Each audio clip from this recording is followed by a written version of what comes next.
গত ৬ মে গাজা সিটির আল-দারাজ এলাকায় ইসরায়েলি বিমান হামলায় আজ্জাম খলিল আল-হাইয়া নিহত হয়েছেন এমন তথ্য সামনে এসেছে। তিনি হামাস এর জ্যেষ্ঠ নেতা খলিল আল-হাইয়ার চতুর্থ পুত্র। এর আগে তার ভাই উসামা, হামজা এবং হাম্মাম নিহত হন। ইসরায়েলি গণমাধ্যমের দাবি, এই হামলায় আজ্জাম মূল লক্ষ্য ছিলেন না, তবে হামলায় তার মৃত্যু হয়েছে এবং হাইয়া পরিবারের নিহত সদস্যদের সংখ্যাও বেড়েছে। অতীতে তার ভাই হামজা ২০০৮ সালের ফেব্রুয়ারিতে গাজায় এক বিমান হামলায় নিহত হন।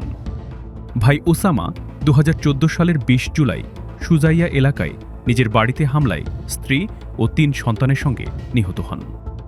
সাম্প্রতিক সময়ে তার আরেক ভাই হাম্মাম ২০২৫ সালের ৯ সেপ্টেম্বর কাতারের দোহায় এক হামলায় নিহত হন। এর আগেও ২০০৭ সালের মে মাসে ইসরায়েলি হামলায় হাইয়া পরিবারের আরও ৭ জন সদস্য নিহত হওয়ার ঘটনা উল্লেখ করা হয়েছে।